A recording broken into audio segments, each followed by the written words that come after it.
Ang gabi ay malalim, at ang tanging maririnig sa malawak na silid tulugan ay ang makasunod na pahinga, mabibigat at puno ang pinakbabawal na pagnanasa. Mangga ungol na pilit pinipigilan sa lalamunan, manggaday na nagiging bulong sa gitna ng dilim. Dahan-dahan, Sir Marco. Baka may makarinig. Ang salita ni Bella ay halos hindi na mabuo, kinakain ng isang mainit na halik, isang paangkin na matagal nang isinisigaw ng mga mata ngunit ngayon lamang binigyan ng katawan. Ang pawis ay namumuo sa kanilang mga balat. Kumikinang sa sinak ng buwan na sumisilip mula sa siwang ng kurtina. Isang testamento sa init na bumabalot hindi lamang sa silid, kundi sa kanilang mga katawan at mga kaluluwang sabay na naliligaw.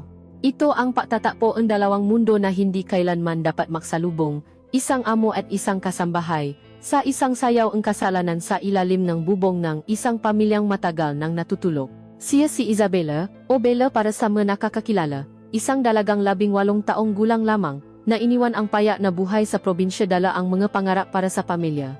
Pumasok siya sa mansyon na Maga de Villa bilang isang kasambahay, isang anino na gumagalaw sa bawat sulok ng marangyang tahanan. Ang kanyang ganda ay simple at natural, isang gandang hindi pa nadudungisan ang kamunduhan ang mahaba niyang itim na buhok, ang kanyang gamatang nangungusap, at ang hubog ng kanyang katawan na nagsisimula pa lamang mamukatkat. Isang gandang naging mapanganib sa mga matang mapa niya sa.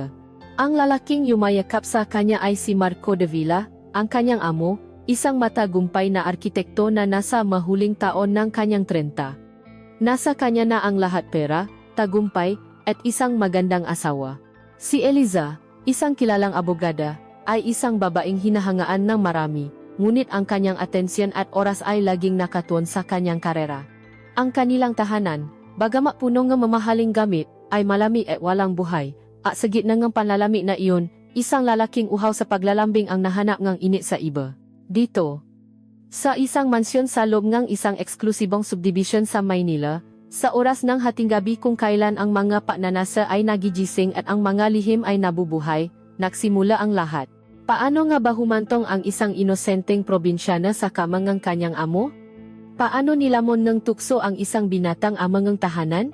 Ito ay isang kwento ng dahan-dahang pagkahulo, isang masalimo na sayaw ng tukso at pagnanasa, kung saan ang bawat sulyap, bawat ngiti, at bawat haplos, ay isang habang palapit sa kasalanang babago sa kanilang buhay mapakailanman. Nagsimula ang lahat sa isang umaga ng Martes, sa ilalim ng maingay at magulong langit ng Maynila. Dala ni Isabella ang isang luma at malaking bag na puno ng damit at pangarap, bumaba siya mula sa bus na nahatid sa kanya mula sa malayong probinsya ng Samar. Ang hangin ay iba, mabigat at amoy usok, malayo sa simoy ng hangin sa kanilang bukirin. Ang bawat busina ang sasakyan, ang bawat sigaw nga nagtitinda, ay tila isang ingay na sumusubo sa kanyang katatagan. Sa loob ng taksi na nahati sa kanya patungo sa subdibisyon, hindi niya mapigilang idikit ang kanyang muha sa bintana, namangha sa natataasang magusali na parabang mahiganteng gawa sa salamin at bakal. Papasok nila sa tarangkahan ng Valverde Estates, tila biglang tumahimik ang lahat. Napalitan ang ingay ng mga malalawa at malilinis na kalsada, mga perpektong hardin, at mga bahay na mas malaki pa sa munisipyo sa kanilang bayan. Bawat bahay ay may matataas na bakod, tilam nga palasyong natatago ngang sari-sariling kaharian. Huminto ang taksi sa harap ngang isang itim na tarangkahan na mas mataas pa sa kanya. Sa itaas nito ay may nakaukit na de Villa. Bumaba si Bella, nangingini ang ngatuhot habang binabayaran ang tupa. Nang bumukas ang tarangkahan, tila bumukas ang pinto patungo sa ibang mundo.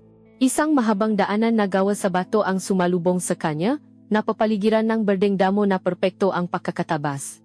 Sa dulo nito ay ang mansyon, puti at malawak, na may mabintanang salamin na sumasalamin sa asol na langit. Para siyang langgam na napatpat sa hardin ng mga higanta. Sinalubong siya ni Manang Celia, ang mayordoma, isang babaeng nasa mas 50 anyos na may mahigpit na mukha ngunit may bakas ng kalbaytan sa mamata. Ikaw ba si Isabella? Tanong nito, tinitignan siya mula ulo hanggang pa. Tumango lamang si Bella, hindi makapagsalita. Halika, pumasok ka. Marami kang dapat malaman. Ang loob ng bahay ay mas nakakamangha. Ang sahig ay gawa sa marmol na kumikinang, ang nga muebles ay gawa sa madilim at makintap na kahoy. May isang malaking hagdanan sa gitna na kumukurbang paakyat sa ikalawang palapa. Ang lahat ay amoy malinis, amoy mamahalin, amoy pera. Habang ipinapaliwanag ni Manang Celia ang ngapatakaran bawal maingay, bawal humawa sama hindi dapat hawakan, bawal makpapasok ng bisita isang anino ang dumaan sa tuktok ng hagdanan. Si Marco de Villa, pababa mula sa kanyang silid, suot ang isang puting polo shirt at kulay abong pantalon. Natigilan siya sa kalagitnaan ng hagdan. Hindi niya inaasahan ang kanyang makikita. Sa gitna ng kanyang malawa at perpektong sala, nakatayo ang isang dalaga. Nakasuot ito ng kupasing maong na pantalon at isang simpleng puting blusa na halatang luma na. Ang kanyang buhok, mahaba at itim, ay nakatali lang sa likod. Ang kanyang kamay ay mahigpit na nakahawa sa strap ng kanyang bag na parabang iyon ang tanging kakampi niya sa bagong mundong iyon. Ngunit hindi ang kanyang damit o ang kanyang kaba ang napansin ni Marco, ito ay ang kanyang mga mata. Malalaki, bilugan, at puno ng kawalang malay. May takot sa mga matang iyon, ngunit mayroon ding paasa. Sa isang iglap, hindi siya nakakita ng isang kasambahay. Nakakita siyang isang dalaga na nasa bingit ng pagbabago, isang bulaklak na hindi pa namumukatkat. Naramdaman ni Bella ang mamatang nakatitik sa kanya. Dahan-dahan siyang lumingon at ang kanyang paningin ay sinalubong ng matang lalaki sa hagdanan. Ang kanyang amo? Agad siyang napayuko, naramdaman ang pamumula ng kanyang pisngi. Ang titik nito ay iba, hindi tulad ng mga titik na sanay siyang matanggap, may bigat, may laman. Bumaba si Marco, ang bawat hakbang ay mabagal at may autoridad. Manang, siya na ba ang bago? Tanong niya, ang kanyang boses ay malalim at kalmado, ngunit ang kanyang mata ay nanatili kay Bella. Opo, Sir Marco. Si Isabella po, sagot ng mayordoma, hindi naksalita si Marco. Tiningnan niya lang si Bella ng ilang sandali bago tumango at nakapatuloy sa paglakad patungo sa kanyang opisina. Ngunit sa maikling sandaling iyon, isang bagay ang naitanim. Isang butil ng kuryosidad sa isipan ni Marco, at isang butil ng takot at pagtataka sa puso ni Bella. Dumating si Eliza makalipas ang isang oras. Pumasok siya sa bahay na tila isang bayo. Ang kanyang takong ay lumilihang matinis na tuno sa sahig na marmol habang kausap ang isang tao sa kanyang telepono. I need those documents by noon, no excuses. Sabi niya sa kausap bago ibaba ang tawag. Doon niya lamang napansin si Bella na nakatayo sa gilid kasama si Manang Celia. Tiningnan niya ang dalaga, isang mabilis na sulyap na tila sinusuri ang isang bagay na binili. Make sure she knows how to handle antiques. I don't want a repeat of what happened last time, sabi niya kay Manang Celia, hindi man lang tinitingnan si Bella. At pakisabi sa kanya, ayokong nakakita ng katulong sa sala kapag may mabisita ako. Pagkatapos nun tumalikod na siya at umakyat sa hagdanan. Ganon lang, walang papapakilala, walang kumusta. Para kay Eliza, si Bella ay isa lamang bagong piyesa sa makinarya ng kanilang tahanan. Sa masumunod na araw, naging anino si Bella sa loob ng mansyon. Ang kanyang gawain ay malinaw. Maglinis, magayos, at siguraduhing hindi siya nakikita o naririnig. Namangha siya sa katahimikan ng bahay. Sa kabila ng laki nito, tila laging walang tao. Bihira niyang makita si Ma'am Eliza, na laging maagang umaalis at gabing-gabi na umuwi. Si Sir Marco naman, madalas ay nasa kanyang opisina sa ibaba, nakakulong kasama ang kanyang plano at magaguhi. Ang tanging pagkakataon na nakikita niya silang maasawa ay tuwing hapunan.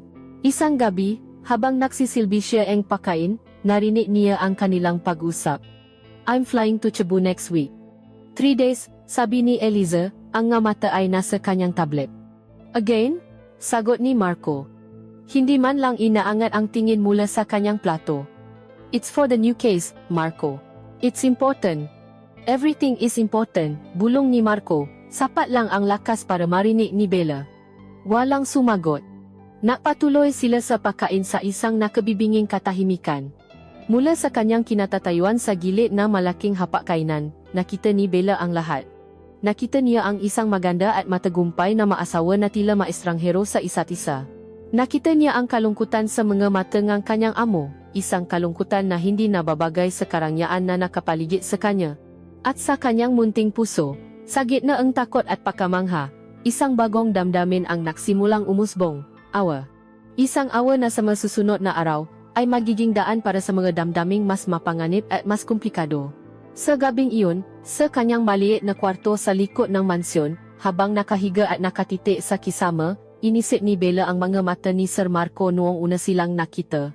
Isang titik na tila may hinahanap. Hindi niya alam kung ano iyon, ngunit sa kaibuturan ng kanyang puso, umaasa siyang hindi sa kanya iyon matatakpuan. Lumipas ang malinggo, at ang mansyon ay unti-unting naging pamilyar kay Bella. Ang bawat sulok, ang bawat muebles, ay naging bahagi ng kanyang pang-araw-araw na gawain. Ngunit habang nagiging komportable siya sa lugar, isang bagong uri ng kaba ang nagsimulang tumubo sa kanyang dibdib, isang kabang may pangalan at mukha ang kanyang Sir Marco. Nagsimula ito sa mga maliliit at tila walang malisang bagay. Isang hapon, habang abala siya sa pagpupunas ng mga malalaking bintanang salamin sa sala, tagata ang pawis niya dahil sa tindingang sikat ng araw.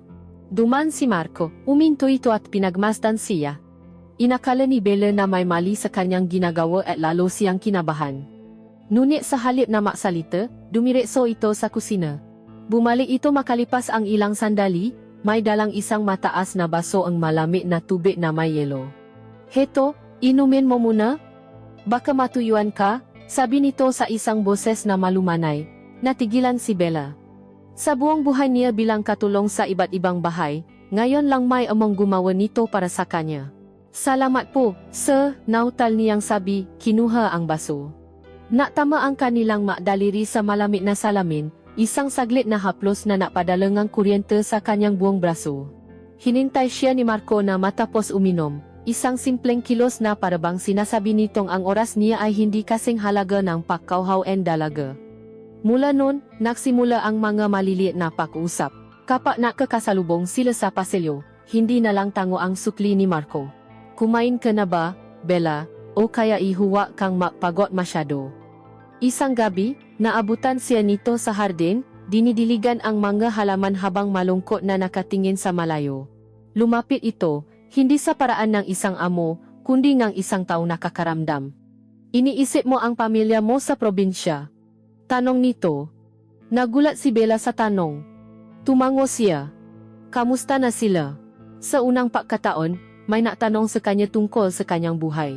Ikinuwento niya ang tungkol sa kanyang manakababatang kapatid, ang kanyang amang magsasaka, at ang kanyang inang may sakit.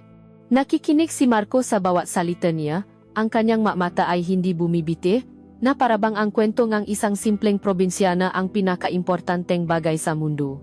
Doon nagsimulang maramdaman ni Bella ang kakaibang bigat ng matiti ni Marco.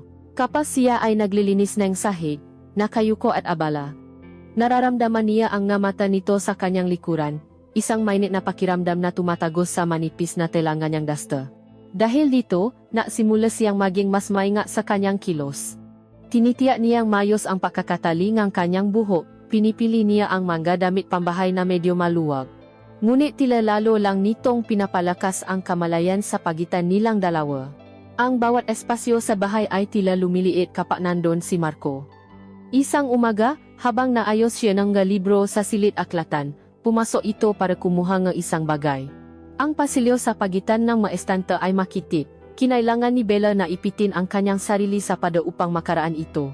Sa padaan ni Marco, sumayad ang braso nito sa kanyang braso, ang balikat nito sa kanyang balikat.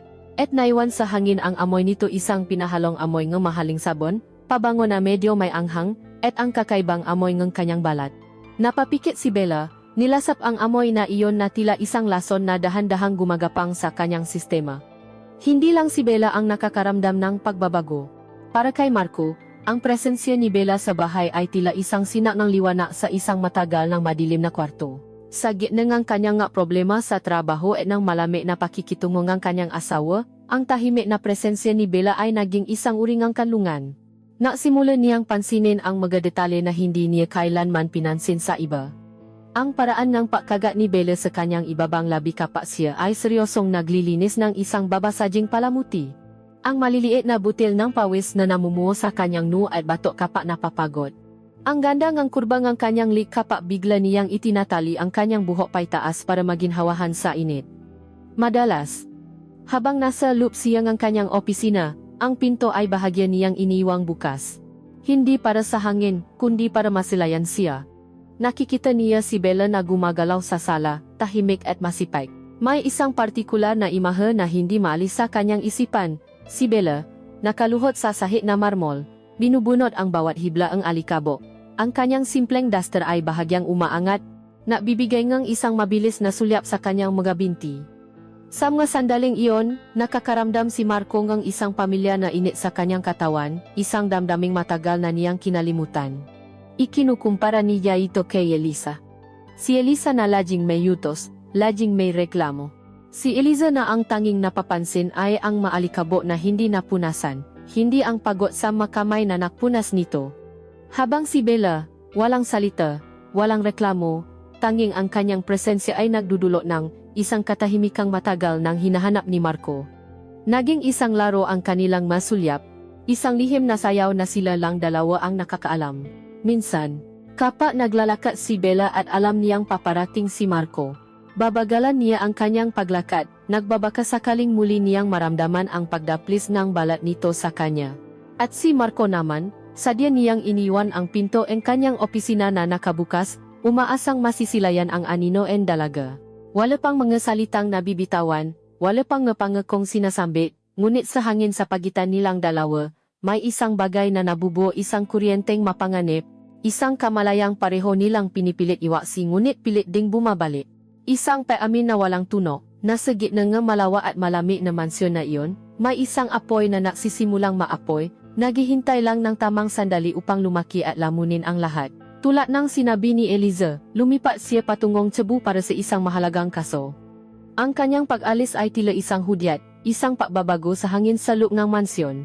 Ang paalamanan nila ni Marco ay mabilis at walang init, isang halik sa pisngi na hindi man lang naktakpo ang kanilang mamata. Nang umalis ang sasakyan ni Eliza, isang nakabibinging katahimikan ang pumuno sa buong kabahayan, isang katahimikang tila may sariling bigat at buhay.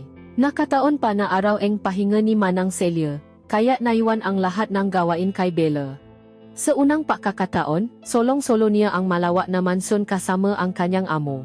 Ang bawat tuno ay tila mas malakas ang pag-ikot ng washing machine, ang paguning ng aircon, at higit sa lahat, ang kabog nga niyang sariling dibdib sa tuwing naririnig niya ang ngayapa ni Marco sa ikalawang palapa. Ang tensyon na namamagitan sa kanila sa mga nakaraang linggo ay tila 10 beses na lumakas ngayong silang dalawa na lang ang natitira sa ilalim ng isang bubong. Kinahapunan, habang abala si Bella sa paglilinis ng banyo sa master's bedroom, bigla siyang nakaramdam ng pakahilo. Ang kanyang paningin ay nanlabo at ang kanyang matuhod ay nanghina. Ipinatong niya ang kanyang kamay sa malamig na pada para suportahan ang sarili, iniisip na marahil ay dahil lang sa pagod at gutom.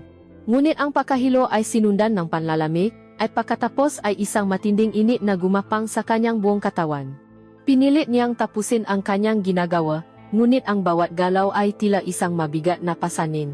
Dala ang balde ng panlinis, dahan-dahan siyang lumabas ang banyo, ngunit sa kanyang pahabang, umikot ang buong paligid.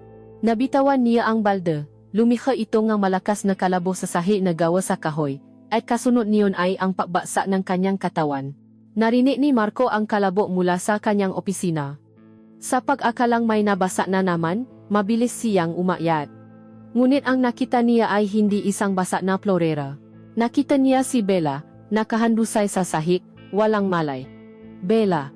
Sigaw niya, ang kanyang boses ay puno ng paalala. Mabilis siyang lumuhod sa tabi nito, tinapik-tapik ang pisngi. Bella, gumising ko. Nang imulat ni Bella ang kanyang mata, ang unang nakita niya ay ang mukha ni Marco, malapit sa kanya, ang mata nito ay puno ng pag-alalang hindi pa niya nakikita kahit kanino. Dahan-dahan siyang tinulungang umupo. Anong nangyari? Ayos ka lang ba?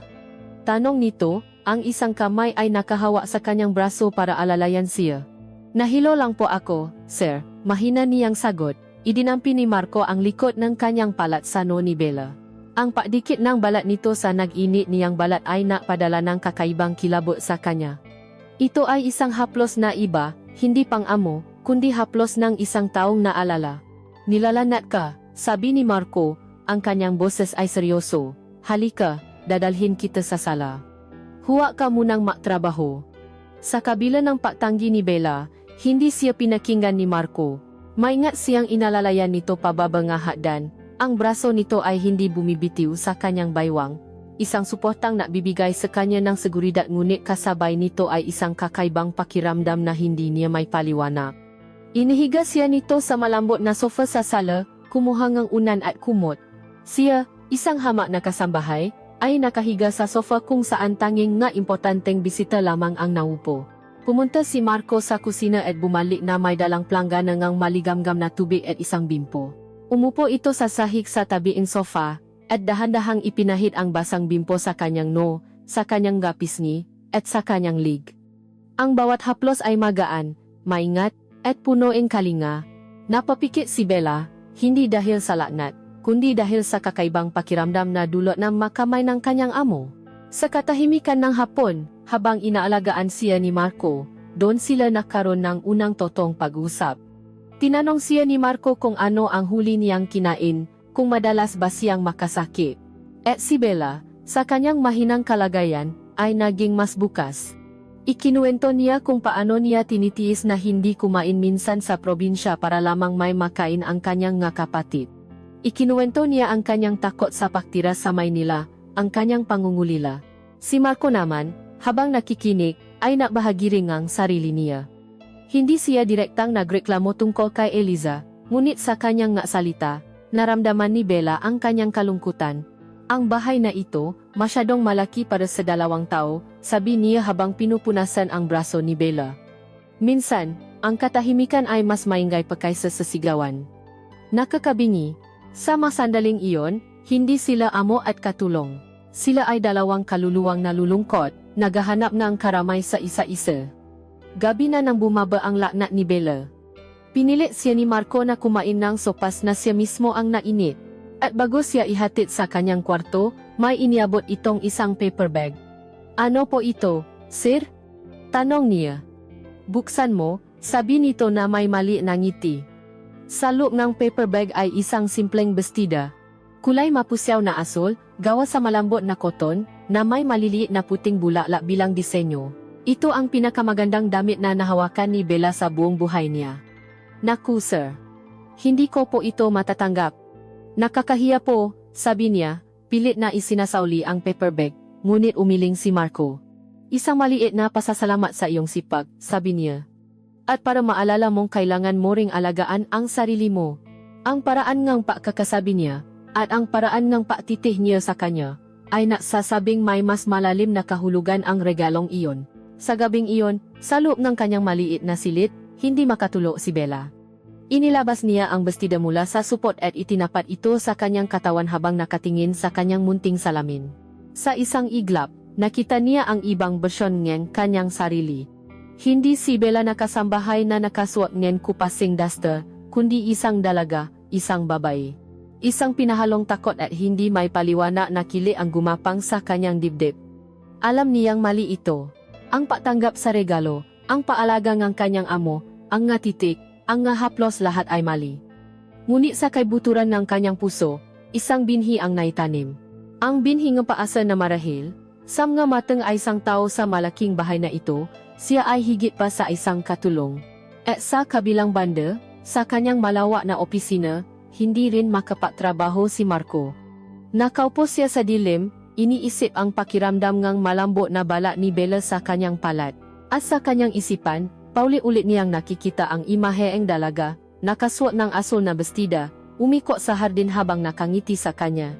Isang imaheng magijing, simula nga isang pagnanasang hindi na niya mapipigilan pa. Ang gabi bago ang pagbabalik ni Eliza ay mabigat at maalinsangan.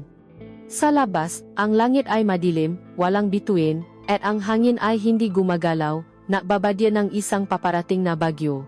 Sa loob ng mansyon, ang katahimikan ay tila mas malalim, mas may bigat. Bawat sulok ay binabalo ng anino, at ang tanging ilaw ay nakmumula sa isang maliit na lamp sa tabi ng bintana sa opisina ni Marco, kung saan siya nakaupo, hawa ang isang baso ng whiskey, pinamamasdan ang kadiliman sa labas. Kanina patapos ang kanyang trabaho ngunit hindi siya makatulog. Ang isipan niya ay puno ng isang imahe, isang pangalan, Bella. Alam niyang bukas, babalik na si Eliza. Babalik na ang lahat sa dati, ang malamig na pakikitungo, ang walang katapusang katahimikan, ang pakukunwari. Ang 3 araw na ito nakasama niya si Bella sa bahay, kahit na may distansya, ay tila isang bakasyon mula sa kanyang sariling buhay. Isang mapanganib na bakasyon na ayaw na niyang matapos. Inubos niya ang laman ng kanyang baso sa isang lago. Ang init ng ala ay gumapang sa kanyang dibdib, na bibigay sa kanya ng tapang na matagal na niyang hinahanap. Hating gabi na nang may sipan ni Bella na bumaba para uminom ng tubig. Tapos na ang lahat ng kanyang gawain, at ang buong bahay ay dapat nang natutulog. Nakasuot lamang siyang isang luma at maninipis na damit pantulo na hanggang tuhod, ang paborito niya dahil sa presko nitong tela. Nakalugay ang kanyang buhok, bahagyang magulo mula sa pagkakahiga. Sa kanyang paa kalana siya inaiisa, dahan-dahan siyang pumasok sa malawak na kusina. Binuksan niya ang ilaw sa ibabawng lababo, isang maliit na bumbilya na nakbibigay lamang ng sapat na liwanag upang makita niya ang kanyang ginagawa. Ngunit naiwan sa ibang bahagi ng kusina sa dilim. Habang umiinom siya mula sa baso, isang anino ang gumalaw sa may pintuan. Muntik na niyang mabitawan ang baso sa gulat. "Sir Marco, ginising ko po ba kayo?" Nanginginig niyang tanong. Nakatayo si Marco doon, nakasandal sa hambang pinto, ang kanyang mukha ay bahagyang nasa dilim. "Hindi, gising pa ako," sagot nito, ang boses ay mas malalim at bahagyang magaspang, marahil dahil sa alak. Dahan-dahan itong humakbang papalapit. Bawat hakbang nito ay tila isang malakas na dagundong sa kanyang dibdib. Huminto ito ilang talampakan mula sa kanya. Ang ilaw mula sa munting bumbilya ay tumama sa mukha ni Bella, at sa mga mata ni Marco, siya ay tila isang aparisyon, isang anghel sa gitna ng dilim. Ang manipis na telangang kanyang pantulo ay bahagyang bumabakat sa hubog ng kanyang katawan, ang kanyang nga braso at binti ay lantad, at ang kanyang buhok ay bumabaksak sa kanyang nga balikat. Nakita niya ang kabasa ng mata nito, ang paraan ng pagkagat nito sa kanyang labi. At sa sandaling iyon, ang lahat ng pagpipigil ni Marco ay gumuho. "Nagustuhan mo ba ang bestida?" tanong niya. Binabasa ang katahimikan. Nagulat si Bella sa tanong. "Opo, sir. Maraming salamat po ulit. Dapat isuot mo minsan," sabi ni Marco, humakbang pa nga isa papalapit. Ngayon, abot kamay na niya ito. Namoy ni Bella ang alak sa hininga nito, kahalong pamilyar nitong pabango. "Nakakahiya po, sir. Baka po magalit si Maam." "Bakit siya magagalit?" bulong ni Marco. Itinaas niya ang kanyang kamay at marahang hinaplos ang isang hiblangang buhok na naligaw sa mukha ni Bella. Sa pagdampingang kanyang madaliri sa pisngi nito, napapikit si Bella. Ang kanyang buong katawan ay nanigas. "Maganda ka, Bella," sabi ni Marco, ang kanyang boses ay isang mainit na bulong, "kahit ano ang isuot mo. Maganda ka." Ang salitang iyon ay tila isang susi na nakbukas sa isang pinto sa puso ni Bella, isang pinto na matagal nang sarado. Walang sinuman ang naksabi sa kanya niyon. "Sir, nakbibiro lang po kayo," sabi niya, ngunit ang kanyang boses ay mahina at nanginginig. Sinubukan niyang humakbang paatras ngunit ang kanyang likod ay tumama na sa malamig na padaan kusina. Wala na siyang mapupuntahan. Ngumiti si Marco, isang malungkot na ngiti. "Sa buong buhay ko, ngayon lang ako naging ganito kaseryoso." Ibinaba niya ang kanyang tingin sa malabi ni Bella, malabing mapupula, bahagyang nakaawang, tila naanyaya. "Huwa po, sir," pakiusap ni Bella, ang kanyang nga mata ay naksusumamo, ngunit ang kanyang katawan ay hindi gumagalaw. Isang bahagi niya ang sumisigaw na tumakbo, itula ito, lumayo. Ngunit ang mas malaking bahagi niya ay nanatili, paralisado sa ilalim ng kanyang nga titik, sabik na malaman kung ano ang lasa ng kasalanan. Dahan-dahan, inilapit ni Marco ang kanyang mukha. Naramdaman ni Bella ang init ng hininga nito sa kanyang balat. At pagkatapos, naramdaman niya ang malambot na pagdampinang ngalabi nito sa kanya. Sa una, ito ay magaan lamang, na alangan. Isang pagtatanong. Ngunit nang hindi siya gumalaw, ang halik ay lumalim. Ipinikit ni Marco ang kanyang mata, isinuko ang sarili sa sandali. Inilagay niya ang isang kamay sa pada sa tabi ng ulo ni Bella, kinukulong siya, habang ang isa naman ay marahang humaplos sa kanyang baywang. Hinihila siya palapit hanggang sa wala ng espasyo sa pagitan nila. Naramdaman ni Bella ang tigas ng dibdib nito, ang lakas ng braso nito. Itinukot niya ang kanyang nga pala sa dibdib ni Marco, isang huling pagtatangkang tumutol. "Sir, mali ito," bulong niya sa pagitan ng kanilang mga labi. Ngunit ang mga salitang iyon ay kinain lamang ng mas mapusok na halik. Hindi na ito isang pagtatanong. Isa na itong paangkin. Ang kanyang patutol ay unti-unting nalusaw, tulad ng asukal sa mainit na tubig. Ang kanyang kamay, na dating tumutulak, ay unti-unting kumapit sa matigas na tela ng polo nito. Sumuko siya. Sa kauna-unahang pagkakataon, gumanti siya ng halik.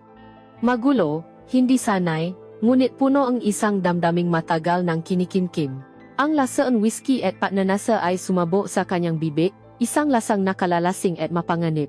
Sa labas, ang unang patak ng ulan ay nasimulang bumasa, at kasabay nito, isang malakas na kulo ang yumani sa buong kabahayan, tila isang anunsyo na ang lahat ay nabago na. Ang linya ay nalapasan na. At sa dilim ng kusina, sa gitna ng paparating na bagyo, alam nilang pareho na wala nang babalikan pa. Ang hali ay natapos ngunit ang init nito ay nanatili, naalap sa pagitan nila, mas mainit pa kaysa sa maalinsangang hangin bago ang bagyo. Si Marco, humihingal, ay dahan-dahang inilayo ang kanyang mukha, tinitigan ang mga mata ni Bella na ngayon ay malapat at puno ang pinahalong takot at pagtataka. Ang kanyang malabi ay mamasa-masa at namumula. Sa isang iglap, ang imahe ng isang inosenteng kasambahay ay nabura at napalitan ng isang babaeng nagising sa pagnanasa. Hindi na siya nagsalita. Sa halip, hinawakan niya ang nangingini na kamay ni Bella. Halika, iyon lamang ang kanyang sinabi, isang bulong na utos na sinunod ni Bella na walang patutol. Para siyang isang manika na walang sariling isip, ang kanyang kaluluwa ay tila naiwan sa kusina kasama ang basa na imahe ang kanyang pagka-inosente. Hinila siya ni Marco palabas ng kusina, patawid sa madilim na sala. Sa bawat pakitla sa labas, ang mga anino ng mamahaling muebles ay humahaba at sumasaya sa pada, tila mamultong saksi sa kanilang paglalakbay patungo sa kasalanan. Ang tanging tunaw ay ang lakas ng buhos ng ulan sa bubong at ang mas malakas na kabog ng dibdib ni Bella sa loop niya. Hindi sila umakyat sa engrandeng hagdanan patungo sa master's bedroom. Sa halip, lumiko si Marco sa isang pasilyo sa ibaba, patungo sa silid na nakalaan para sa mga bisita. Isang silid na bihira mabuksan, laging malinis, laging walang laman, laging malamig. Isang perpektong lugar para sa isang lihim na walang gustong angkinin. Nang isara ni Marco ang pinto sa likuran nila, ang kadiliman ay tila mas lalong kumapal. Ang tunog ng ulan ay medyo humina, at sila ay nakulong sa isang mundong sila lang ang laman. Binitiwan ni Marco ang kanyang kamay at marahang hinawakan ang kanyang makabilang balikat. Natatakot ka ba? Tanong nito. Tumango si Bella, hindi makapagsalita. Sir Marco. Natatakot po ako, sa wakas ay nasabi niya, ang kanyang boses ay garalgal. Shh! Bulong ni Marco, hinaplos ng kanyang hinalaki ang pisngi nito. Huwag kang matakot, Bella. Hindi kita sasaktan. Ngunit sa dilim, ang pangakong iyon ay tila may dalang panganib. Dahan-dahan, ang makamay ni Marco ay gumapang mula sa kanyang mabalikat patungo sa maliit na laso sa harap ng kanyang damit pantulo. Ang kanyang madaliri ay naalangan sa simula, ngunit pagkatapos ay naging kampante. Sa isang galaw, kinalas niya ang pagkakatali.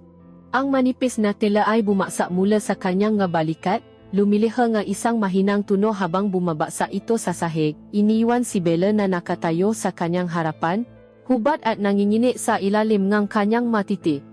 Isang malakas na kitlat ang gumuhit sa langit, nagbibigay ng isang mabilis at puting liwanag sa loob ng silid. Sa isang iglap na iyon, nakita ni Marco ang kabuuan ni Bella. Ang kanyang kabataan. Ang kanyang kawalang malay. Ang kanyang perpektong hubog na katawan na hindi pa nasisilayan ng sinumang lalaki. Ang kanyang dalawang dibdib, na tila dalawang bundok na perpektong hinubo, matata at bilugan, ang kanilang mautong ay naninigas dahil sa lamig at kaba. Ang kanyang maliit na baywang na bumababa sa kanyang malapat na balakang. Napasinghap si Marco sa kanyang nakita. Mas maganda pa siya kaysa sa kanyang nga imahinasyon.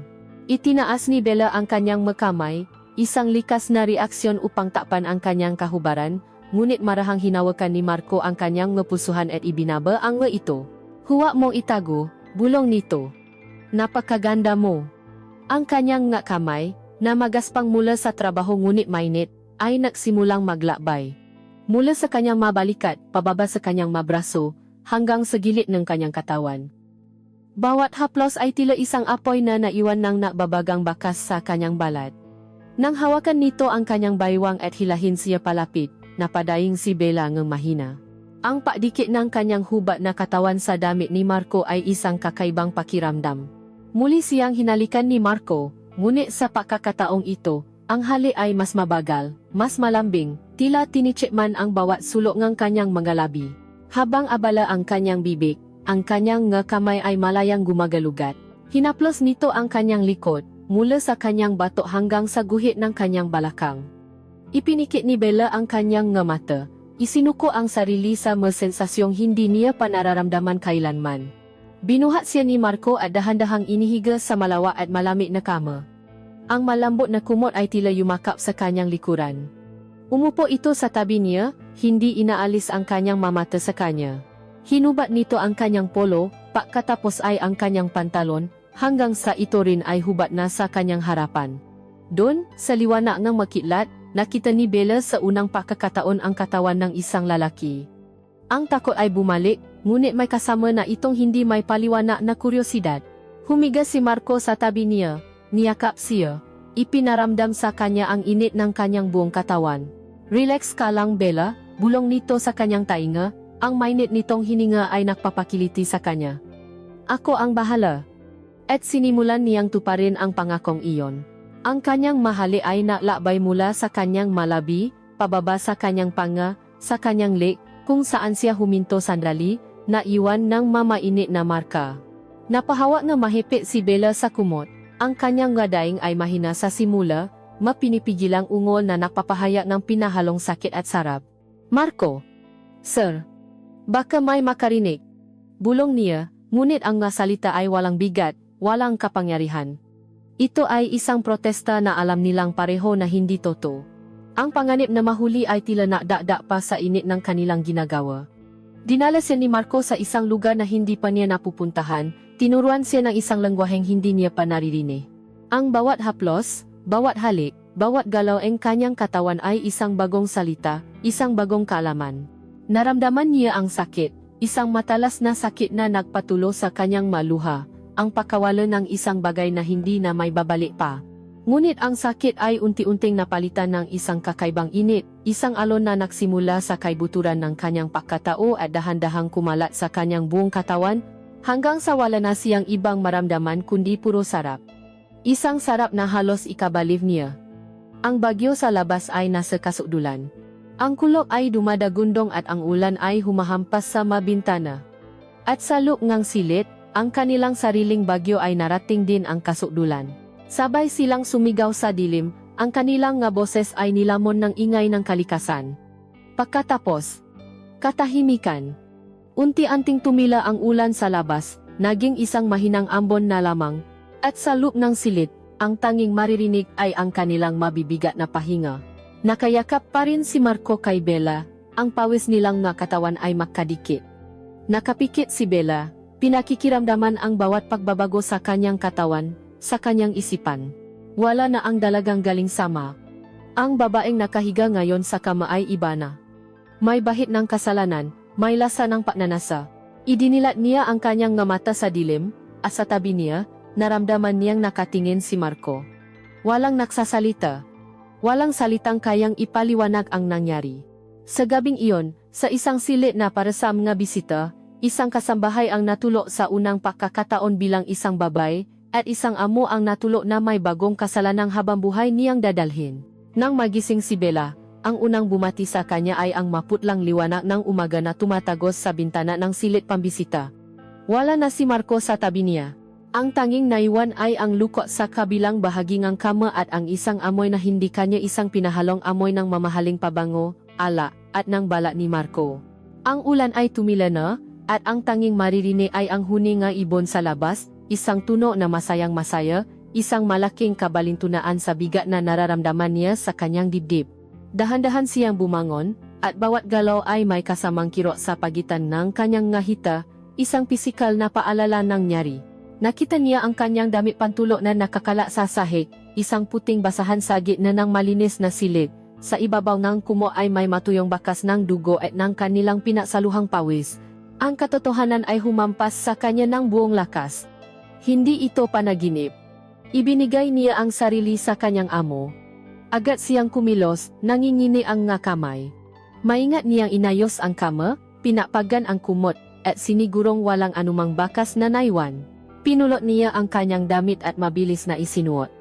Bago lumabas ng silid, huminto siya at lumingon.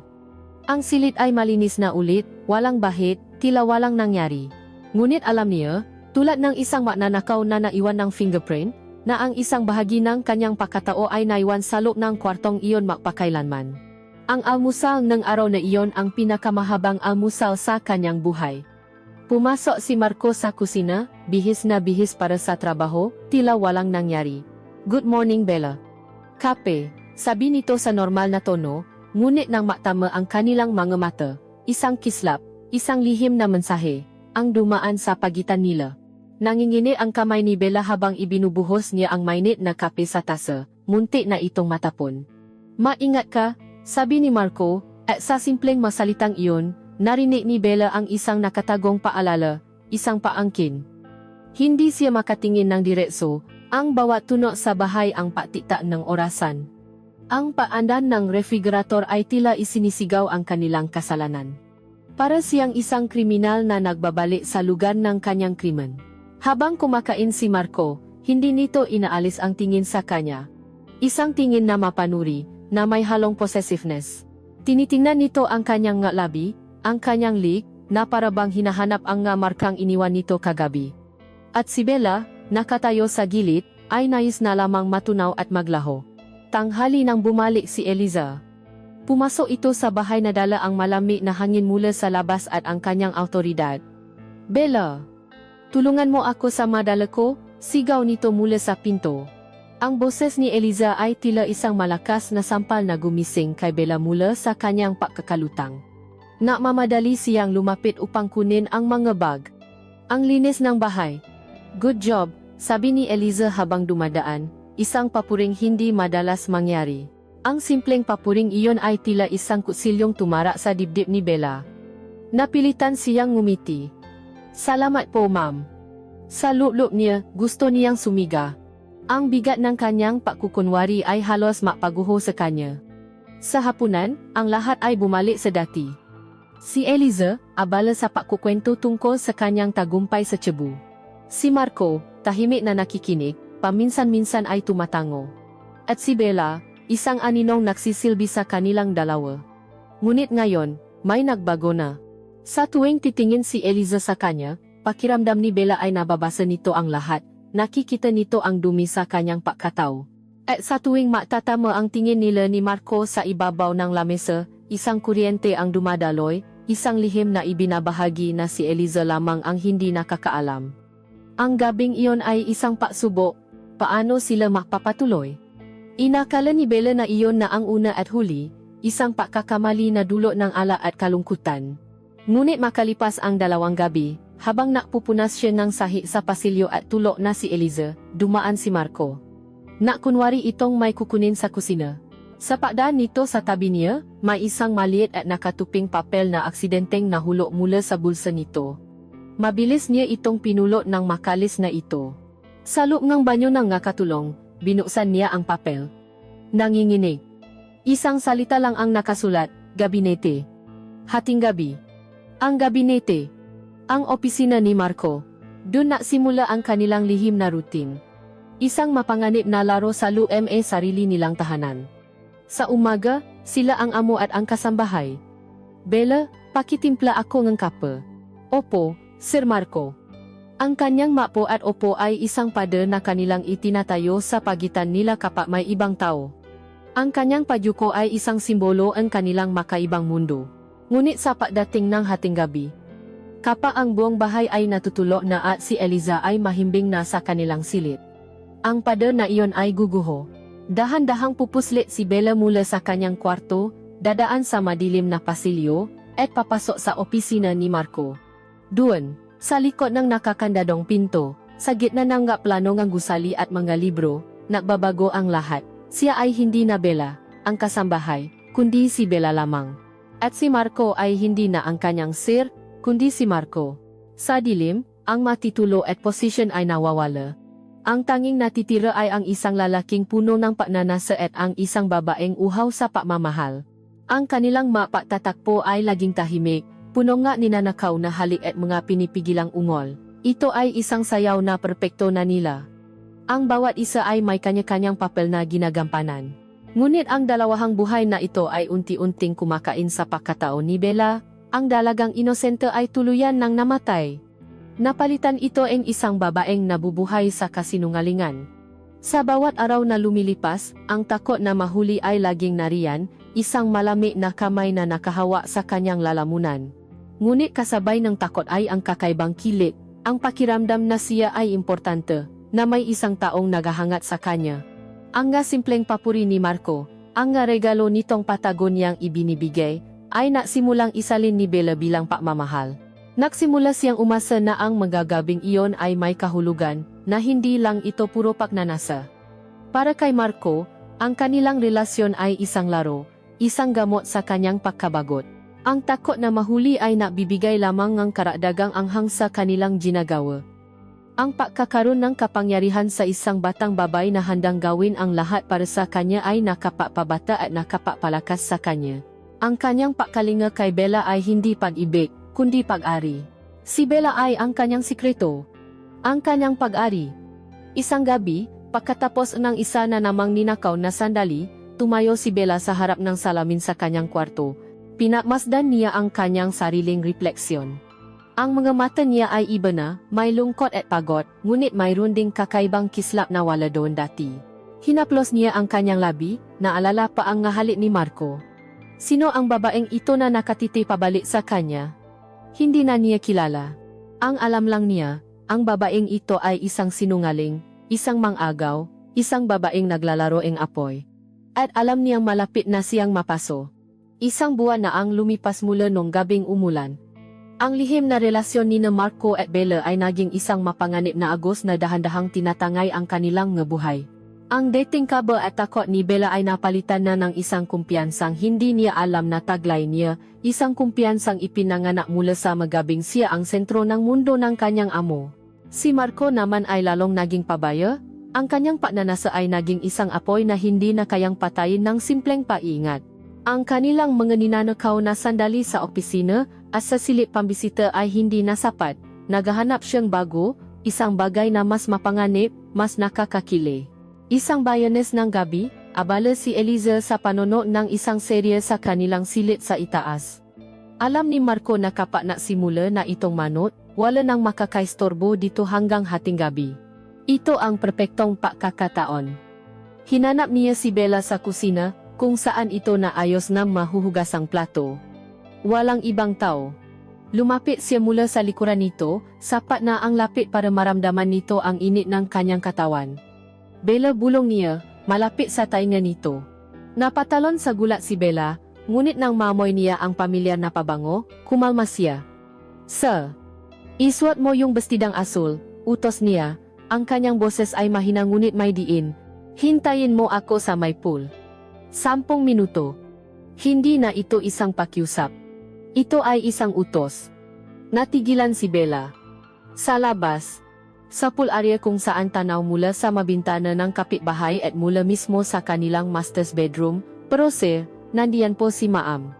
Baka, hindi yan lalabas ng kwarto, putol niya sa sasabihin nito. Gawin mo ang sinabi ko.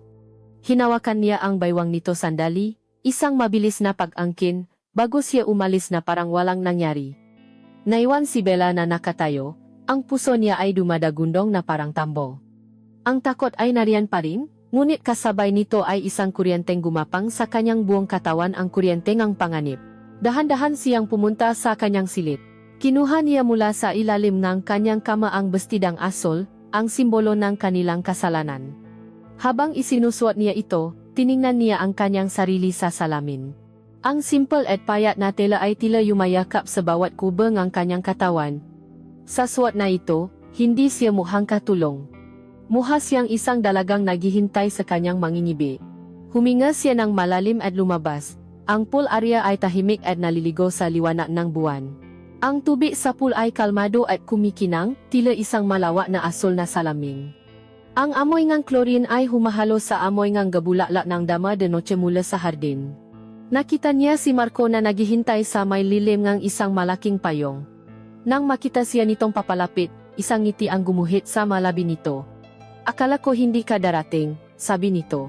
Sinabi niyo po, sagot ni Bella, May halong paglalambing sa kanyang boses na noon ay wala.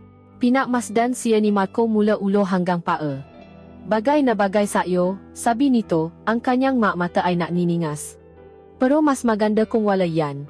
Hinawakan niya ang kamay ni Bella at dinala siya sa pinakatagong bahagi ng pool sa likod ng isang maliit na artipisyal na talon na natatakpan ng mahalaman. Dito, hindi sila gaanong makikita. Marahan niyang iniharap si Bella sa kanya at hinawakan ang zipper sa likod ng bestida. Dahan-dahan niya itong ibinaba.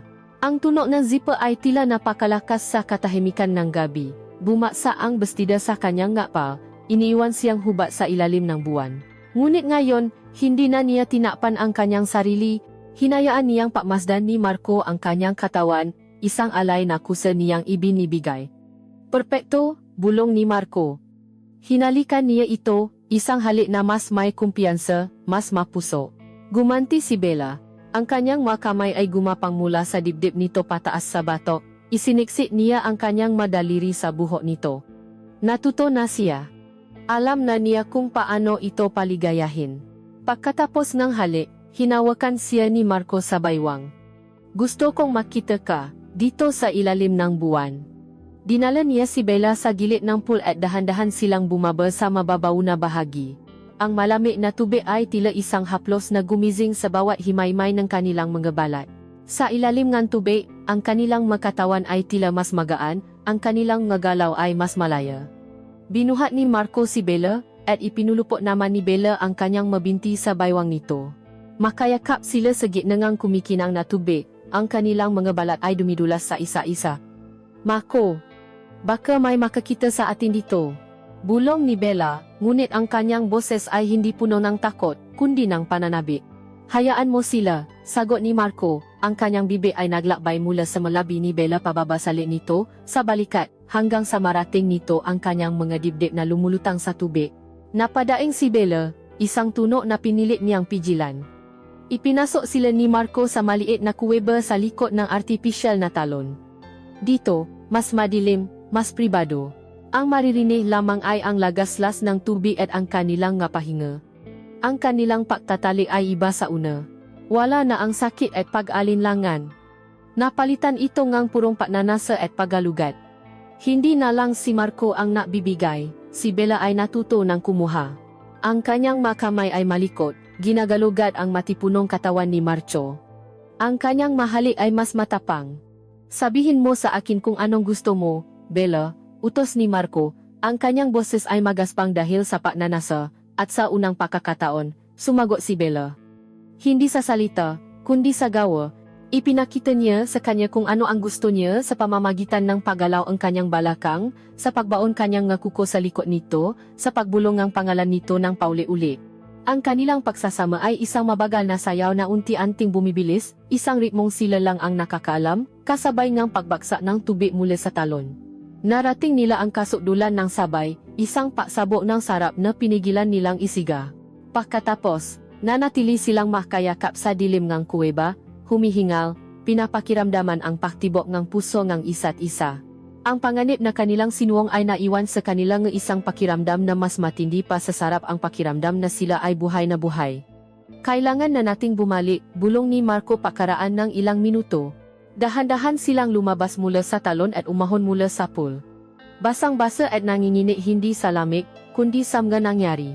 Mabilis na pinulot ni Bella ang kanyang bestida at isinuot ito sa kanyang basang katawan. Isang mabilis na halik, isang huling haplos, at pagkatapos ay nagiwalay na sila. Si Bella ay tumakbo pabalik sa silid ng mga katulong, habang si Marco ay pumasok sa loob na bahay. Ang amoy ng klorina ay kumapit sa kanilang balat, isang pabango ng kanilang kasalanan na hindi basta-basta mahuhugasan. Sa gabing iyon, natuklasan nilang pareho na ang pagnanasa ay parang apoy. Habang lalo mo itong binibigyan ng panganib, lalo itong lumalakas. Ang apoy ngang pagnanasa, na minsan nilang sinindihan sa dilim, ay nasimulang mapakita ngang sarili nitong usok sa liwanag ngang araw. Ang kanilang lumalagong kapabayaan ay nagiwan ng malilit na bakas, mga piraso nga ebidensya na tanging isang matalas na mata lamang ang makakapansin. At ang mga mata ni Eliza de Villa ay matalas.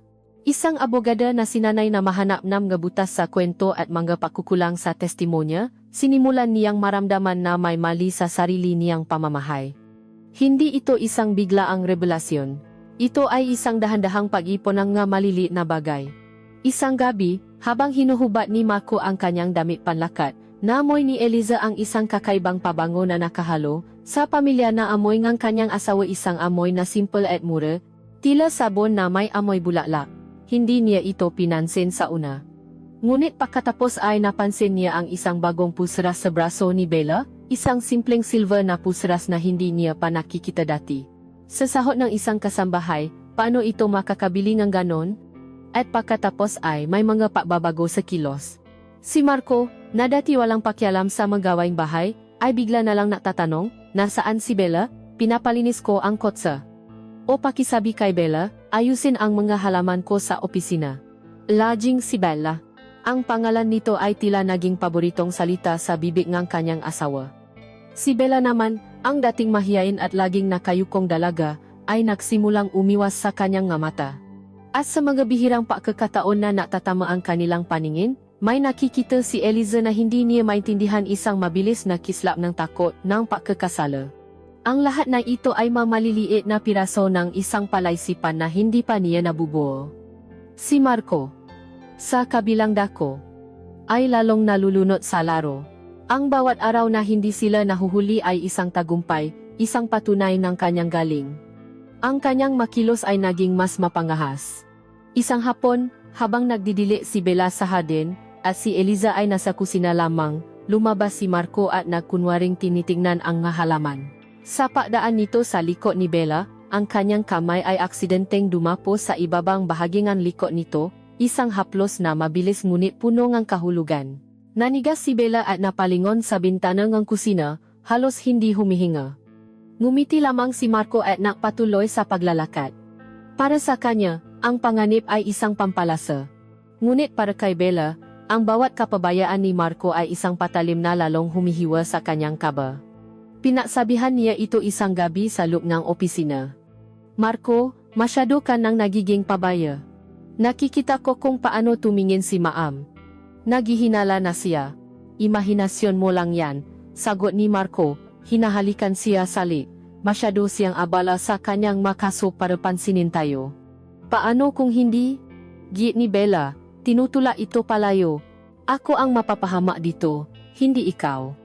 Nakita ni Marco ang totoong takot sa mata nito. Niyakap niya ito. Walang mangyayaring masama, pangako niya. Ako ang bahala sa iyo. Ang nasalitang iyon, na minsan ay nabibigay ng kapanatagan kay Bella, ay ngayon ay tila hungka at walang laman. Ang ruro ng kanilang kapabayaan ay dumating isang Huwebes ng hapon. Si Eliza ay umalis para sa isang mahalagang pulong at sinabing gabing-gabi na makakawi. Dahil sa kalayaan, tinawa ni Marco si Bella sa kanyang opisina. Tulungan mo akong maganap ng isang lumang libro, sabi niya, isang palusot na gasgas na. Papasok ni Bella, agad niyang isinara at kinandado ang pinto. Ang takot sa puso ni Bella ay napalitan ng pagnanasa nang hilahin siya ni Marco at isandal sa isang estante na puno ng libro. Ang kanilang maahalikan ay gutom, mapuso, tila sinusulit ang bawat sandali ng kanilang kalayaan. Ang nga kamay ni Marco ay nasimulang maglakbay sa ilalim ng duster ni Bella, habang ang nga kamay naman ni Bella ay abala sa patanggal ng nga butones ng polo nito. Sa gitna ng kanilang paglalambingan, isang tuno ang nagpatigil sa kanilang mundo. Mangayapa, papalapit sa pasilyo. Sinundan itong boses ni Eliza. Marco, nandito ka lang pala? Akala ko umalis ka. Na-cancel ang meeting ko? Ang boses ay nasa labas lang ng pinto. Ang kanilang mga mata ay naktapo, nanlalaki sa purong takot. Ang dugo ni Bella ay tila na yelo sa kanyang mga ugat, mabilis ngunit tahimik silang kumilos. Inayos ni Marco ang kanyang sarili habang si Bella, nanginginig, ay nahanap ng mapagtataguan. Ang tanging lugar ay sa likod ng malaki at makapal na kurtina sa bawat gilid ng bintana. Sumiksik siya doon, pinipigilan ang kanyang pahinga, ang puso niya ay tila gustong kumawala sa kanyang dibdib. Narinig niya ang pakpihit ng seradura. Bakit nakalok? Tanong ni Eliza mula sa labas. Naisip kasi ako. Ayokong maistorbo, mabilis na sagot ni Marco habang binubuksan ang pinto. Pumasok si Eliza sa opisina. Mula sa maliit na siwangang kurtina, nakikita ni Bella ang kanyang masapatos, ilang talampakan lamang mula sa kanya. Kung lilingon si Eliza, tapos na ang lahat. Amoy. Iba dito, sabi ni Eliza, ang kanyang nga mata ay naglilibot sa silid, parang may kasama ka. Wala. Baka amoy lang ng nga lumang libro, sagot ni Marco. Sinisikap na panatilihing kalmado ang kanyang boses, kahit na ang pawis ay nagsisimulang mamuo sa kanyang noo. Humakbang si Eliza palapit sa bintana, palapit sa pinagtataguan ni Bella. Buksan nga natin ito. Ang kulop. Inyabot ni Eliza ang kanyang kamay upang hawiin ang kurtina. Sa sandaling iyon, inakala ni Bella na katapusan na niya. Napapikit siya, naghihintay sa siga, sa mga sampal, sa kahihiyan. Ngunit mabilis na humarang si Marco. Huwag, mahal. Masakit sa mata ang sinat ng araw. Hayaan mo na, sabi niya, hinahawakan ang braso ni Eliza. Tiningnan siya ni Eliza, isang mahaba at mapanuring tingin. Tila may nakita itong kakaiba sa kanyang mamata, ngunit sa huli ay tumango na lang ito. Sige, kung yan ang gusto mo. Kailangan ko lang kunin yung dokumento sa ibabaw ng lamesa mo. Kinuha ni Eliza ang folder at sa wakas ay lumabas din ng opisina. Maghahanda na ako ng merienda, sabi nito bago isara ang pinto. Nang mawala na ang magayapa ni Eliza, gumuho ang lakas sa matuhot ni Bella. Lumabas siya mula sa likod ng kurtina, nangingini at umiyak ng walang tunok. Ang buong katawan niya ay nanlalami. Ang kilig, ang sarap, ang lahat ng pantasya ay nabura. Ang naiwan ay ang malamig at masalap na katotohanan. Siya ang kabit. Isang babaeng natatago sa likod ng kurtina. Isang lihim na madaling itapon at itanggi. Niyakap siya ni Marco. Siya. Tapos na. Ligtas na tayo. Ngunit ang kanyang nga salita ay walang epekto. Itinulak siya ni Bella. Ligtas. Marco, muntik na. Sabi niya, ang kanyang boses ay isang nangingini na bulong. Nakita mo ba ang nga mata niya? Alam niya. Nararamdaman kong alam niya. Hindi niya alam. Pinapraning mo lang ang sarili mo, giit ni Marco. Ngunit sa pagkakataong ito, hindi na naniwala si Bella. Ang insidenteng iyon ay isang malakas na sampal mula sa realidad. Ang kanilang laro ay hindi na nakakatuwa. Ito ay isang bomba na kahit anong oras ay maaring sumabog. At sa pasabog na iyon, alam niyang siya ang pinakamalapit sa ang unang masasaktan. Ang takot na naramdaman niya habang nakatago sa likod ng kurtina ay isang takot na hindi na nawala, isang multo na bumabagaba sa kanya sa bawat araw at bawat gabi. Ang takot na naramdaman ni Bella sa likod ng kurtina ay naging isang lason na dahan-dahang kumalat sa kanyang sistema, pinaparalisa ang kanyang bawat galaw. Bawat anino sa pasilyo ay tila si Ma'am Eliza, bawat tunog ngang yapa ay isang banta. Siya ay naging isang multo sa loob ng bahay, umiwas, laging nakayuko, laging takot. At sa kanyang takot, siya ay naging pabaya. Isang Sabado ng umaga, habang abala siya sa paglilinis ng kusina, iniwan niya ang kanyang bagong telepono na nakasaksak sa isang sulok ng counter. Ang teleponong iyon, isang mamahaling regalo mula kay Marco na may palusot na para madali kitang matawagan kung may kailangan sa bahay, ay isang bagay na hindi niya dapat ipinapakita. Ngunit sa kanyang pagmamadali na dalhin ang basura sa labas, naiwan niya ito. At sa sandaling iyon, pumasok si Eliza sa kusina para kumuha ng tubig. Napansin niya agad ang telepono. Bago at makintab, hindi ito ang lumang modelo na dati niyang nakikita kay Bella. Ang kanyang hinala, na matagal nang natutulog, ay biglang nagising. Lumapit siya, at sa sandaling iyon, umilaw ang screen ng telepono. Isang mensahe, mula sa isang numerong nakasave sa pangalang Sir Marco. Ang nakasulat, naalala ko pa rin ang amoy mo kagabi. Maingat ka palagi. Ang nga salita ay tila isang kidlat na tumama ng diretso sa puso ni Eliza. Ang lahat ng maliliit na piraso ng palaisipan, ang sabon, ang pulseras, ang tingin, ang kilos ay biglang nakabit-kabit, bumubuo ng isang imahe na napakasakit, napakapangit. Walang duda, ito na ang ebidensya. Kinuha niya ang telepono, at may malamig na determinasyon, umayat siya sa kanilang silid, kung saan nagbabasa ng diaryo si Marco. Hindi siya nagsalita, inihagis niya ang telepono sa kamo sa harap ni Marco. Ang screen ay bukas pa rin, ipinapakita ang mensaheng puno ng pagkakanulo. Tumingin si Marco sa telepono, pagkatapos ay sa mukha ng kanyang asawa. Ang kalmadong ekspresyon ni Eliza ay mas nakakatakot pa kaysa sa anumang siga. Explain, sabi niya, ang isang salita ay tila isang hatol. Eliza, hindi yan tulad ng inisip mo, simula ni Marco, ang kanyang boses ay nanginginig. Talaga? Tanong ni Eliza, isang mapait na tawa ang kumawala sa kanyang ngalabi. Anong dapat kong isipin, Marco? Na ganito ka na makipausap sa ating kasambahay. Naalala mo ang amoy niya? Gaano ka nakababoy? Pinuntahan mo ang gamit niya? Wala kang karapatan. Sinubukan ni Marco na ibaling ang sisi. Karapatan? Umaling-aungaw ang boses ni Eliza sa silid. Ako ang asawa mo. Ako ang may-ari ng bahay na ito kung saan ka na papasok ng kalapating mababa ang lipat. At huwag mo akong subukang lokohin. Gaano na ito katagal? Walang naisagot si Marco. Ang kanyang katahimikan ay isang pag-amin. Lumapit si Eliza, ang kanyang nga mata ay nanininga sa galit at sakit. Sa katulong Marco, sa lahat ng babae sa mundo, sa isang hamak na probinsya na kapumatol. Ganyan ka ba kawalang halaga? Ganyan ka ba kadaling makuha? Ang bawat salita ay isang sampal. Hindi sa pisngi, kundi sa kanyang pagkalalaki. Pagkatapos ilang sandali nakabibinging katahimikan, tumalikot si Eliza. Manang Celia, sabi niya sa intercom na nasa tabi kama, ang kanyang boses ay malamig at walang emosyon. Papuntahin mo dito sa sala si Bella. Ngayon din. Si Bella, nakararating lang mula sa labas, ay tinawa ni Manang Celia. Pinapatawa ka ni Maam sa sala. Mukhang galit, bulong nga matanda. Bawat hakbang ni Bella patungo sa sala ay tila isang paglalakbay patungo sa kanyang kamatayan. Papasok niya, nakita niya ang eksena. Si Ma'am Eliza, nakatayo sa gitna na parang isang reyna, ang kanyang mukha ay isang maskarang galit. At si Sir Marco, nakaupo sa sofa, nakayuko, talunan. Samasang salamin sa pagitan nila ay ang kanyang telepono. Alam na niya, tapos na ang lahat. Bella, simula ni Eliza, ang kanyang boses ay mapanukso. Kamusta ka naman? Na-i-enjoy ka ba sa trabaho mo dito? Hindi makasagot si Bella. Simulang mamu ang luha sa kanyang nga mata. Mukhang masaya ka nga, papatuloy ni Eliza, lumalakat paikot sa kanya na parang isang hayop na sinusuri ang kanyang biktima. Makano? Makano ang ibinabayad sa'yo ni Sir para sa extra service mo?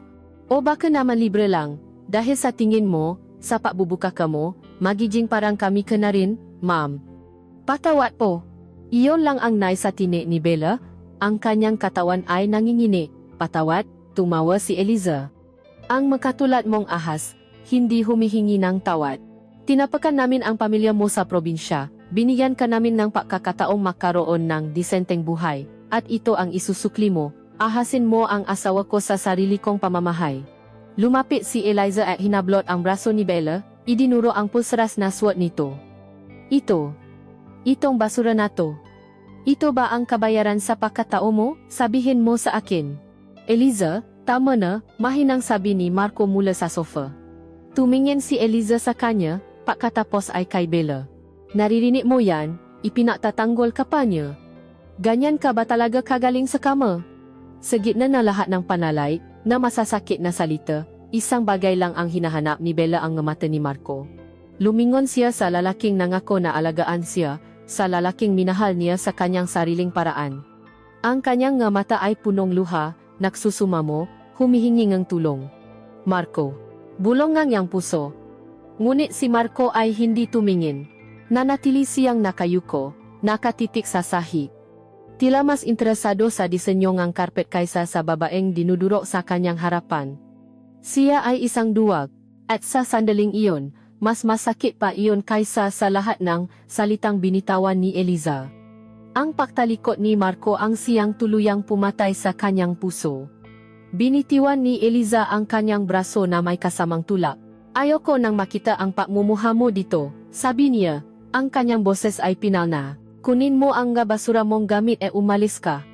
Ngayon din. Isa kang kahihiyan. Tumalikot si Eliza e umakyat sa hagdanan. Iniwan ang tatlong basa na tao sa sala. Si Marco. Nabasa ang pagkalalaki. Siya. nabasak ang reputasyon.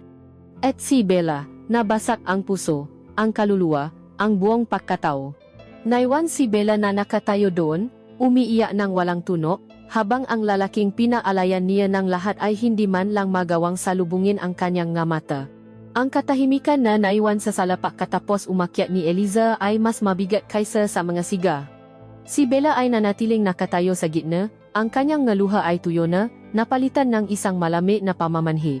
Ang bawat piraso ng kanyang puso, ng kanyang pagkatao, ay tila dinurok at ikinalat sa makintap na sahig na marmo. Sa wakas, gumalaw si Marco. Ngunit hindi ito lumapit kay Bella. Hindi ito nagsalita para aliwin siya.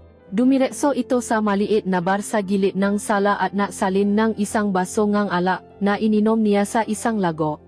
Ang kanyang nga kamay ay nangingini. Doon, nakita ni Bella ang tunay na sukat ng kanilang relasyon. Sa oras ng kanilang pagnanasa, siya ang kanyang mundo. Ngunit sa oras ang katotohanan, isa lamang siyang pagkakamali na kailangang burahin alak. Pagkatapos uminom, umakyat si Marco, hindi man lang tinitingnan si Bella. Sinundan niya ang kanyang asawa, upang ayusin ang gusot na siya mismo ang lumiha. Iniwan ang kasangkapan ng kanyang kasalanan na maisang nakatayo sa ibaba. Naiwan si Bella sa malawa at walang buhay na sala. Narinig niya ang mamahihinang sigawan mula sa itaas. Mga salitang hindi niya maintindihan ngunit alam niya ang kahulugan. Naririnig niya ang pagbagsak ng kanyang sentensya. Umupo siya sa sahig, niyakap ang kanyang natuhod. Ang mansyon na minsan niyang pinangarap, na naging kanyang palasyo at kulungan, ay tila unti-unting lumiliit, ang nga pader ay papalapit upang durugin siya. Makalipas ang halos isang oras, na tila isang habambuhay para kay Bella, bumaba si Manang Celia. Ang mukha ang matanda ay walang ekspresyon, ngunit ang kanyang nga mata ay puno ng awa. Bella, Ija, sabi nito sa mahinang boses. Mag-empake ka na ng mga gamit mo. Ang salita ay simple, ngunit bawat isa ay tila isang pako na ibinabaon sa kanyang dibdib. Tumango lang si Bella. Wala na siyang lakas para magsalita, para umiyak. Dahan-dahan siyang tumayo at naglakad patungo sa kanyang maliit na silid sa likod ng bahay. Ang bawat hakbang ay mabigat. Ang bawat gamit sa bahay na kanyang dinadaanan, ang maklorera na kanyang pinunasan, ang masahit na kanyang kinuskos ay tila mapaalalang kanyang kahihiyan. Sa loob ng kanyang silid, binuksan niya ang kanyang lumang aparado.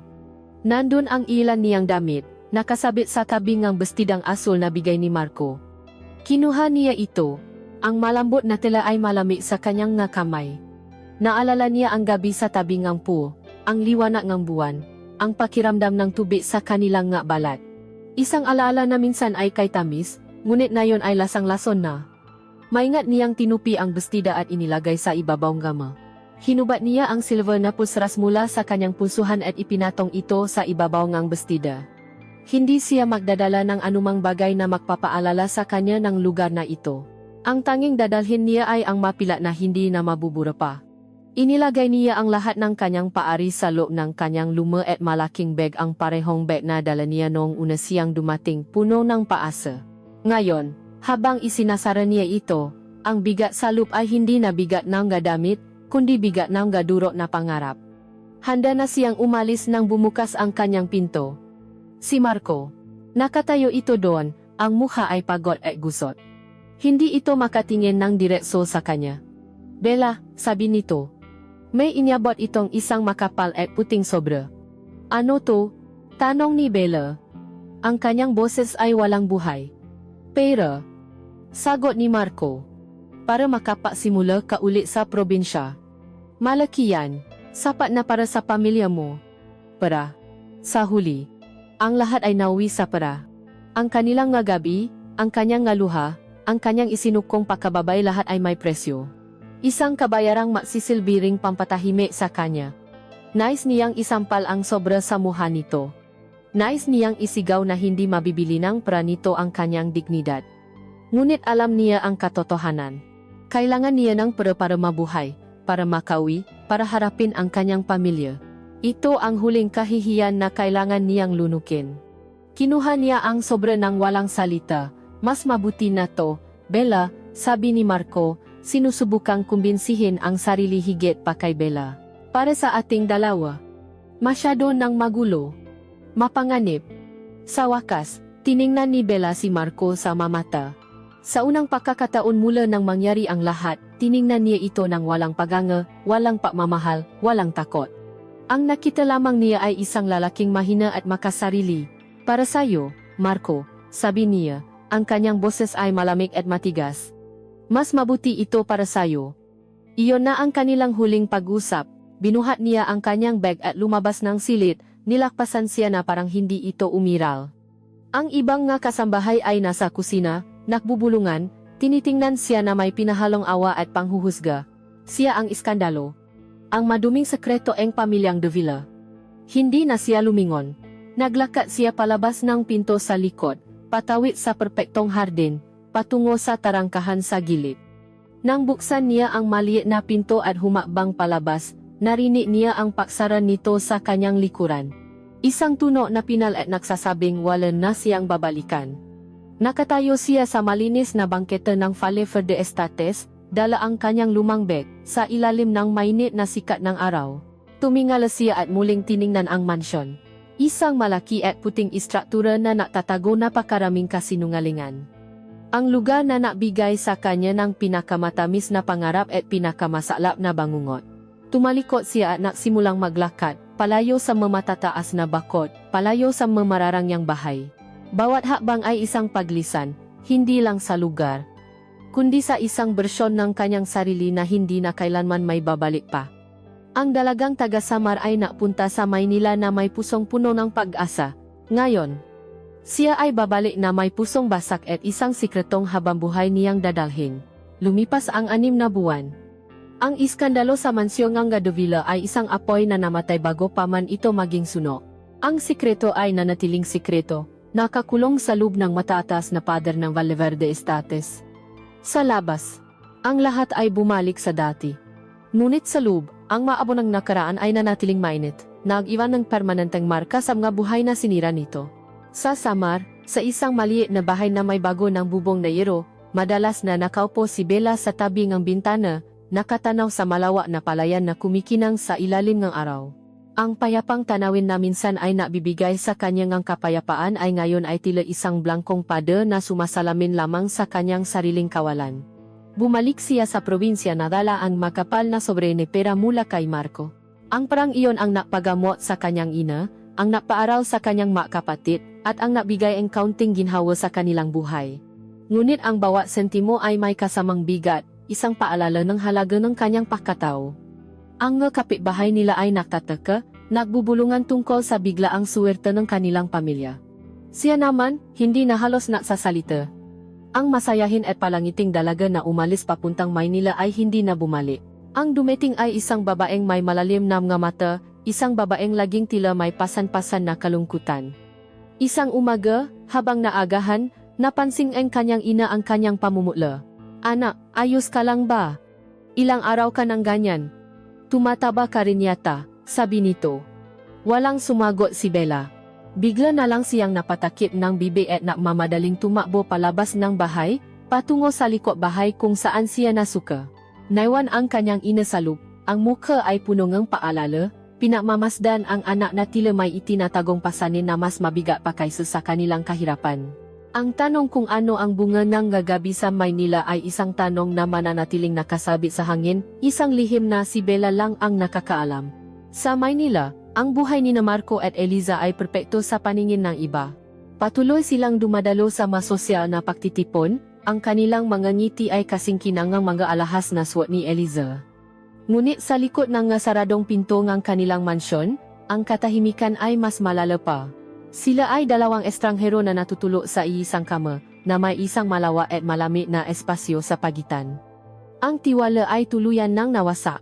Ang pag-ibig, kung mayroon man, ay natabunan ng asama ng loob at pagdududa. Si Eliza ang nanalo. Napaalis niya ang karibal. Naibalik niya sa hawla ang kanyang asawa. Ngunit ang kanyang tagumpay ay lasang abo. Gabi-gabi, natutulog siya sa tabi ng isang lalaking alam niyang nagtaksil sa kanya para sa isang hamak na katulong. At sa kaalamang iyon, may isang bahagi sa kanyang pagkababae na hindi na muling bubo pa. Si Marco naman ay naiwan sa isang kulungang siya mismo ang gumawa. Nakuha niya ang gusto niya, ang kanyang kasal ay buo, ang kanyang reputasyon ay ligtas. Ngunit ang bahay ay naging isang malawak na disyerto. Ang kili at pananabik na ibinigay sa kanya ni Bella ay nawala na, napalitan ng isang malalim na kalungkutan at pagsisisi. Gabi-gabi, kapag hindi siya makatulo, napupunta siya sa kanyang opisina, naksasalin ng alak, at naupo sa dilim. Mula doon, tinitignan niya ang mga lugar na pinamumultuhan ng alaala ni Bella. Ang pasilyo kung saan sila unang nakasalubong. Ang pinto ang silid pambisita. Minsan, lumalabas siya sa hardin at tinititigan ang pool, naalala ang liwanag ng buwan sa hubad na katawan ng dalaga. Hindi pa ibig ang nararamdaman niya para kay Bella. Ngayon niya lang ito naunawaan. Ang hinahanap niya ay hindi si Bella, kundi ang pakiramdam na buhay siya kapag kasama ito. At ngayon, ang pakiramdam na iyon ay nawala na magpakailanman. Siya ay isang lalaking mayaman at matagumpay, ngunit sa kaibuturan ng kanyang kaluluwa, siya ay bangkarota. At doon nagtatapos ang kanilang kwento. Isang kwentong walang bayani at kontrabida. Tanging mataong nakasala, mataong nasaktan, at mataong gumawa ng nga desisyong babago sa kanilang buhay magpakailanman. Ito ay isang paalala na ang isang sandali ngang kahinaan, isang pagsuko sa tukso, ay maaring maiwan ng mapilat na hindi nakikita ng mata ngunit habang buhay na mararamdaman. Ang mansyon ay nakatayo pa rin, engrande at tahimik, isang monumento sa isang bawal na pag-ibig. At sa loob nito, isang lalaki ang habang buhay na hahanapin ang multo ng isang dalagang probinsyana. Habang sa malayong probinsya, isang babae ang habang buhay na tatakasan ang alaala ng isang amo na nagturo sa kanya ng sarap at sakit ng pagnanasa. Ang kanilang nga mundo ay hindi na muling magtatakpo, ngunit ang kanilang nga kaluluwa ay mananatiling magkaduktong, pinaisa ang isang kasalanang pareho nilang pagsisisihan hanggang sa kanilang huling hininga.